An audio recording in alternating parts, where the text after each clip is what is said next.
Presiden Joko Widodo memberikan sejumlah pesan kepada Badan Pengawas Pemilu Bawaslu untuk penyelenggaraan pemilu 2024. Jokowi menyebut daftar pemilih tetap (DPT) kerap menjadi polemik dalam pemilu dan digunakan untuk menuding telah terjadi kecurangan.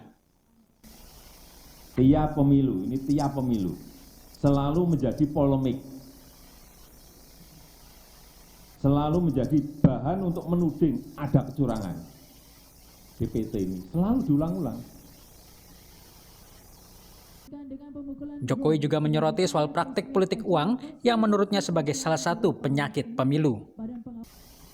Dan politik uang itu sudah menjadi penyakit di setiap pemilu, pasti ada. Kalau ada yang bilang nggak ada, Pak, sudah nggak ada. Saya tiap hari di lapangan. Jokowi mengingatkan bahaya politik sara dan politisasi agama dan meminta pemilu 2024 terbebas dari masalah tersebut. Sekali lagi kita tidak bisa bersantai-santai dengan politik identitas, politisasi agama, politik sara. Jangan berikan ruang apapun kepada ini. Ini sangat berbahaya sekali. Anggota Dewan Pembina Perludem Titi Anggraini menilai masih ada celah di aturan pemilu yang membuat praktik politik uang masih sulit dibuktikan. Karena biasanya politik uang hanya bisa dibuktikan oleh mereka yang merupakan operator lapangan. Tetapi aktor intelektual atau pelaku utamanya relatif selalu lepas dari jerat hukum. Pemerintah harus menjamin pemilu berjalan aman dan demokratis, bebas dari berbagai kecurangan, politik uang, dan politisasi sara, sehingga bisa menghasilkan pemimpin pilihan rakyat. Tim Liputan Kompas TV. Ada wanti-wanti dari Jokowi menjelang pemilu, mulai dari persoalan data pemilih, ancaman sara, hingga penyakit pemilu, yakni politik uang. Lalu mengapa masalah-masalah seperti ini masih terjadi di setiap pemilu? Kami bahas bersama Komisioner KPU Muhammad Afifuddin dan anggota Dewan Pembina Perludem Titi Anggraini. Selamat malam Pak Afif, Mbak Titi. Selamat malam. Baik, saya ke Pak Afif. Pak Afif, Presiden Jokowi mengingatkan soal daftar pemilih tetap juga yang bisa digunakan untuk menuding terjadinya kecurangan. Ini juga kerap kali kita dengar atau kita lihat ketika proses pemilu itu berlangsung dalam tahapan penghitungan suara. Ada antisipasi yang disiapkan KPU soal ini? Ya, saya kira Mbak yang disampaikan Pak Presiden itu bukan sesuatu yang mengagetkan ya, karena memang setiap pemilu kita dihadapkan pada situasi yang diingatkan Presiden. Misalnya soal DPT memang senantiasa harus akurat karena ini terkait dengan hak dasar warga menggunakan hak pilih, dan juga terkait juga dengan politik uang. Jadi hampir setiap pemilu kita selalu diingatkan untuk peristiwa-peristiwa atau isu-isu. Kalau soal DPT kan setiap pemilu berlangsung selalu menjadi masalah di awal bahkan sampai di akhir. Bagaimana ini KPU menyiapkan untuk supaya daftar pemilih tetap ini tidak kemudian menjadi polemik setiap pemilu akan berlangsung? Ya, yang kita siapkan diantaranya memang mempercepat proses koordinasi, termasuk tanggal 14 kemarin kita sudah menerima DP4 dari pemerintah sebagai salah satu sumber data yang akan kita mutakhirkan dengan data pemilu terakhir. Dan untuk pemilu kali ini ada kebijakan kita untuk merumuskan pemilih di lokasi khusus. Jadi pemilih di lokasi khusus itu diantaranya adalah kita akan mendata sifatnya aktif dan pasif, bisa usulan dari teman-teman di daerah terkait misalnya daerah-daerah yang ada semacam panti asuhan, pesantren yang isinya orang-orang yang tinggal di situ tetapi KTP-nya bukan berasal atau tidak. Jadi pemutakhiran datanya akan seperti apa Pak Afif secara konkret? Ya, pemutakhiran kan tetap dilakukan, basisnya adalah menyocokkan data, memastikan tempat tinggal sesuai dengan KTP dan seterusnya. Kalaupun mereka tidak tinggal di tempat tersebut, maka apakah pilihannya mereka menjadi pemilih pindahan atau masuk menjadi pemilih di TPS lokasi khusus tersebut. Oke, Mbak Titi, efektifkah antisipasi KPU tadi seperti yang dijelaskan Pak Afif soal mencegah supaya DPT ini tidak menjadi polemik setiap pemilu datang? Ya, soal kualitas DPT ini kan bergantung tidak hanya kepada elemen penyelenggara pemilu ya, Mbak, Ya. tetapi juga, bagaimana keterlibatan dari peserta pemilu itu juga penting. Misalnya kita sedemikian rupa mendorong agar ada sinergitas antara pemerintah dan KPU di dalam menyelaraskan sumber data. Hmm. Karena kan sumber data itu pertama kali berasal dari pemerintah, yaitu DP4, daftar, penduduk pemilih potensial. Lalu kemudian itu yang akan disinkronkan dan kemudian dimutakhirkan. Nah, dalam proses pemutakhiran ini juga ada keterlibatan dari peserta Hmm. dan itu secara berjenjang. Dari mulai level yang paling kecil, Ya. kecamatan, kabupaten kota, provinsi, sampai nasional. Nah, kalau kemudian segala struktur dari peserta pemilu ini betul-betul memanfaatkan akses mereka kepada daftar pemilih, mestinya sih celah untuk terjadinya ketidakakuratan atau ketidakvalitan itu bisa dicegah. Jadi kalau dari sistem sebenarnya pemutakhiran data pemilih di Indonesia itu salah satu yang paling transparan, terbuka dan aksesibel bagi peserta pemilu. Mhm. Nah, salah satu temuan kami itu adalah ketika misalnya persoalan itu dibawanya di ujung. Jadi ketika sudah rekapitulasi nasional baru dipersoalkan. Dipermasalahkan. Ya. Ya, betul. Nah, yang kedua adalah memang kita punya problem juga terkait dengan ketertiban publik di dalam mencatatkan misalnya soal pergerakan mereka, kepindahan terutama ya. Kematian juga kalau ada kepentingan terkait dengan urusan warisan dan lain sebagainya itu dicatatkan. Tetapi ada beberapa masyarakat kita yang tidak mencatatkan karena dianggap tidak terlalu krusial kalau tidak ada kaitan dengan urusan waris dan lain sebagainya. Mhm. Tapi soal kepindahan domisili, nah itu juga menjadi salah satu yang kurang tertib di masyarakat Jadi apa kita. yang harus dilakukan, Mbak Titi? Ya, yang pertama tentu saja ya, proses sinkronisasi antara data yang diperoleh dari pemerintah dan KPU ini betul-betul dioptimalkan sehingga tadi perbedaan-perbedaan itu bisa diselaraskan dan Ya. kemudian bisa mendapatkan data yang solid. Yang kedua adalah kepada warga masyarakat untuk terus memonitor proses pemutakhiran data ini sehingga kita tidak di ujungnya nih Mbak, di hari Ya. H ketika namanya tidak terdaftar baru misalnya sibuk-sibuk gitu.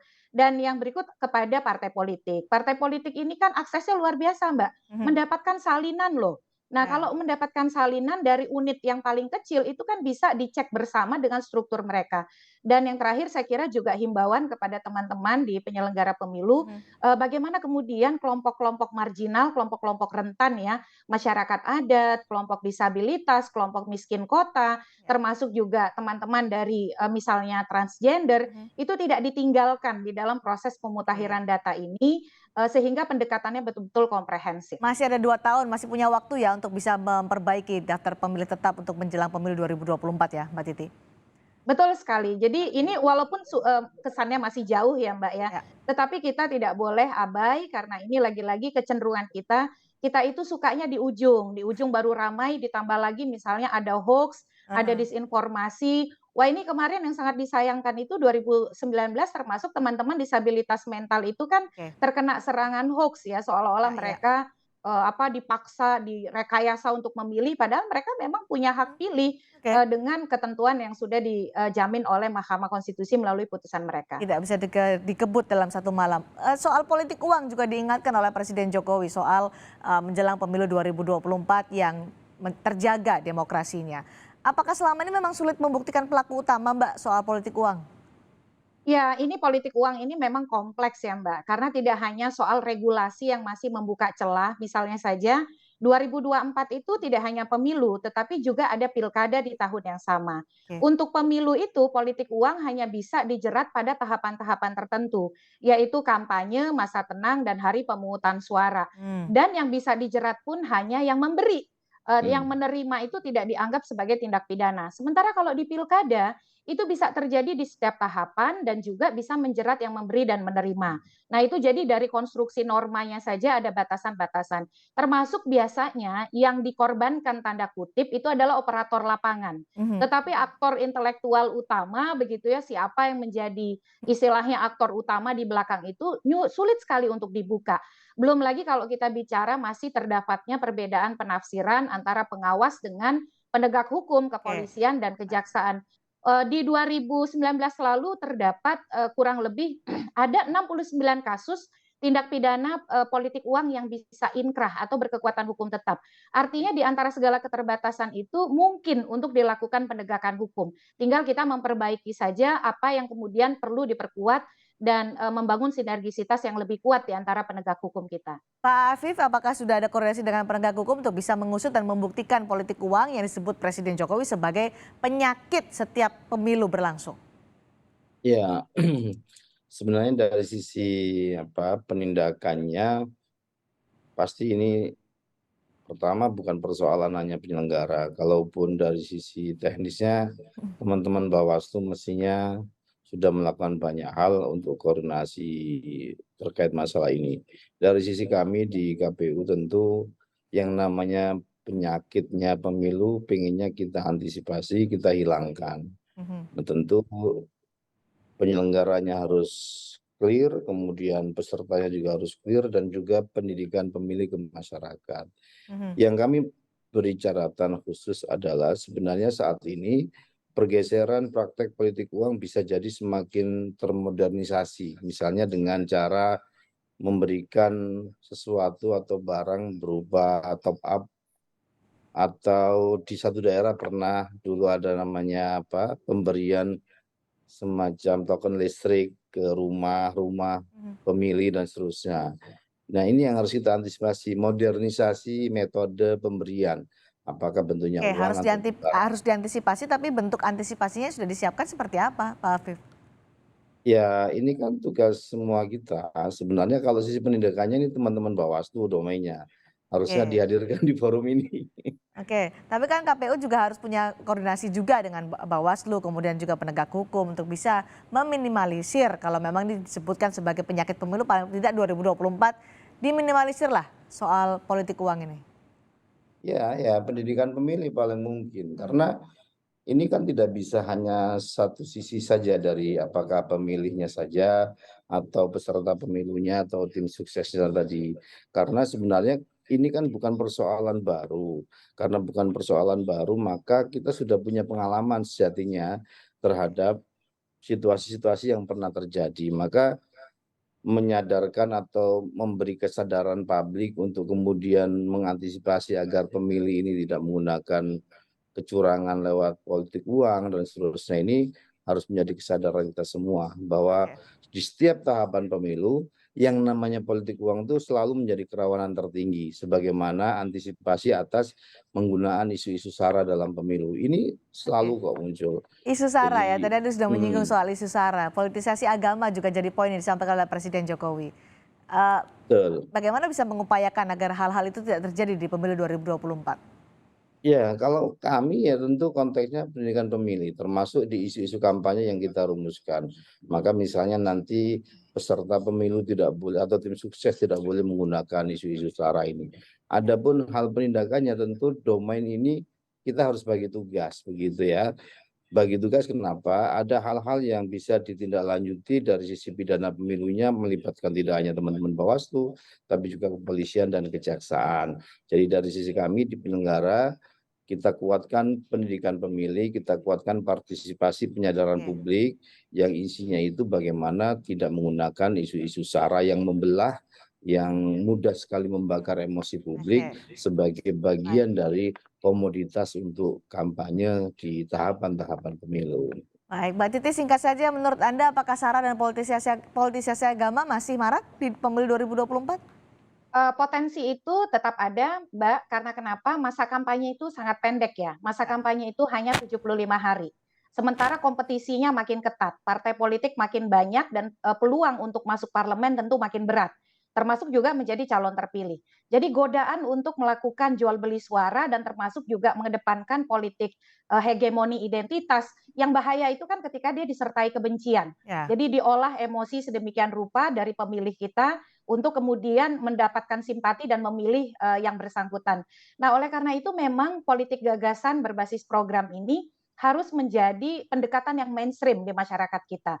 Jadi pendidikan kepemiluan itu bukan hanya soal bagaimana tata cara mencoblos yang benar, tetapi juga bagaimana arah dari pemilih kita itu kepada politik gagasan program mengecek riwayat dari para kandidat dan juga kemudian berorientasi pada tawaran visi misi dan program mereka ketika mereka terpilih akan seperti apa. Karena ini yang kekhawatirannya karena masa kampanyenya pendek, jadi menuju masa kampanye itu apalagi partai politik sudah ditetapkan ini tanggal 14 Desember kemarin. Jangan sampai ruang-ruang kosong misalnya sebelum masa kampanye berlangsung itu justru dimanfaatkan untuk melakukan tindakan yang melawan hukum dan juga sebenarnya belum masa kampanye berlangsung. Dan yang satu yang harus diantisipasi oleh KPU, penting KPU mengatur kampanye di media digital dan media sosial. Karena media sosial menjadi salah satu medium yang paling banyak digunakan untuk melakukan propaganda di dalam menyebarkan politik yang berbau politisasi sara dan hegemoni identitas. Oke, supaya tidak jadi polarisasi yang sangat tajam seperti kita pernah mengalami itu. Terima kasih Mbak Titi, terima kasih juga Pak Afif sudah bergabung bersama kami dan berbagi pandangan di Sapa Indonesia malam hari ini.